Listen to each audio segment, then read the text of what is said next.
The Myrtle Beach Safari Reserve was unusually quiet that morning. The tiger cubs, typically crying for attention, seemed content for once. The staff, curious about the change, hurried to the nursery, only to stop dead in their tracks at the sight before them. Surya, the reserve's resident orangutan, was sitting in the middle of the cubs' enclosure. His large, gentle hands cradled a tiny striped cub against his chest, while two others pawed at his legs. He stroked their fur with surprising tenderness, his eyes filled with warmth. The tiger cubs, orphaned just days earlier, had been inconsolable since their mother's passing. They rejected food, whimpered through the nights, and barely moved unless coaxed. But now, in Surya's presence, they were purring softly, their tiny tails swishing with delight. Surya, it seemed, had been watching the caretakers feed the cubs. One of the staff had left a bottle of milk unattended, and Surya had taken it upon himself to try.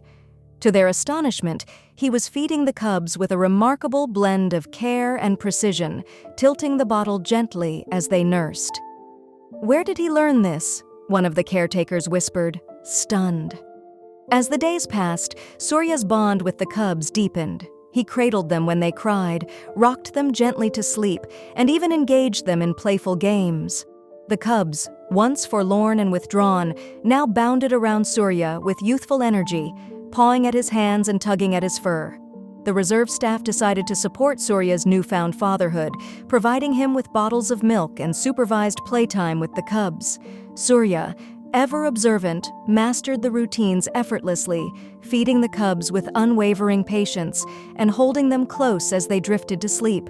But as the cubs grew, their playful nibbles became sharp bites, and their curious swats carried the strength of burgeoning predators. The staff knew the time had come to separate them from their adoptive father. It was a decision that weighed heavily on everyone, especially Surya. The day of separation arrived, and the cubs were gently coaxed into a new enclosure. Surya watched from a distance, his large brown eyes reflecting an emotion the staff could only describe as sorrow. He reached out toward the cubs, who mewled in confusion, but soon turned their attention to their new environment. For days after, Surya sat by the edge of the enclosure, watching the cubs from afar. Though his paternal role had ended, his connection to them was undeniable. If you liked the video, put like and subscribe to the channel, where you will find a lot of interesting things.